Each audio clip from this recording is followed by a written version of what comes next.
안녕하세요. 저는 이번에 청원고를 졸업하고 연세대학교 전기전자공학부에 입학하게 된 박원희라고 합니다. 저는 조재필 수학학원을 초등학교 5학년 때부터 다녔는데요. 그때 당시에는 주위 친구들과 부모님의 권유로 학원을 다니기 시작했던 것 같습니다. 저는 조재필 수학학원을 초등학교 5학년 때부터 고등학교 3학년 1학기까지 다녔는데요.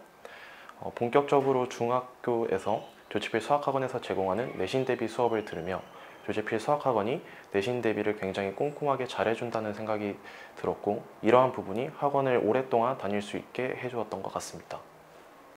저는 주로 독서실을 학원 수업이 끝난 후 이용했는데요.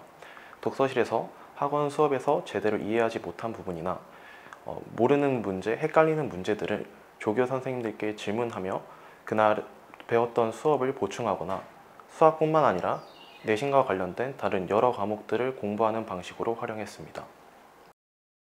수학 개념이 제대로 잡혀있지 않으면 수학 문제에서 주어진 조건을 제대로 해석하지 못하거나, 문제를 풀어가는 과정에서 개념을 제대로 이해하지 못해 문제가 막히는 경우 등 여러 문제점이 생길 수 있기 때문에 수학 공부에 있어서 개념 공부는 가장 우선시해야 할 중요한 과정입니다.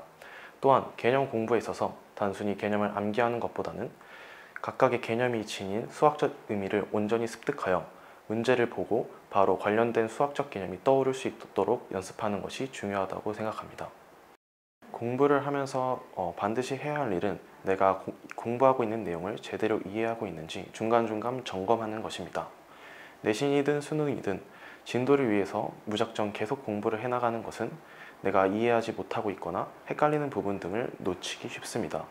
이를 방지하기 위해서 공부를 하며 매주 내가 틀렸던 문제를 복습하는 등 내가 공부한 내용을 제대로 알고 있는지, 이해하고 있는지 확인하는 과정이 꼭 필요하며, 이 과정에서 생긴 궁금증이나 해결하지 못한 부분 등은 주변 선생님과 친구 등을 통해서 반드시 해결하고 넘어가야 합니다. 공부를 하면서 하지 말아야 할 일은 집중을 하지 못한 채 공부하는 것입니다. 많은 학생들이 고등학교 내신의 많은 공부량과 너무 과한 순공 시간을 채우기 위해 잠을 줄여가며 공부하다 보니 졸면서 공부를 하거나, SNS에 유혹을 뿌리치지 못하고 공부하는 도중 휴대전화를 보는 등 공부에 온전히 집중할 수 있는 환경과 상태를 만들지 못한 채 공부하는 경우가 많습니다. 이러한 공부 방식은 시간만 많이 쓸 뿐 내가 학습하는 양은 거의 없는 매우 비효율적인 공부 방법이기 때문에 지양해야 하는 공부 방법이라고 생각합니다. 저는 수능을 보기 1개월 전부터 수능 시간표인 국어, 수학, 영어, 탐구 이 순서대로 공부를 하며 각 시간에 맞는 사고 회로를 활성화시킬 수 있도록 공부하였습니다.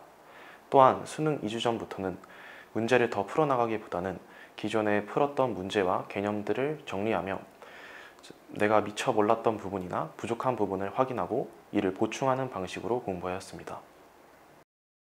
이 영상을 보고 계신 수험생 여러분, 앞으로 여러 시련과 고난이 닥쳐오겠지만 이에 굴하지 않고 끝까지 열심히 공부하여 원하는 목표 쟁취하시길 기원합니다.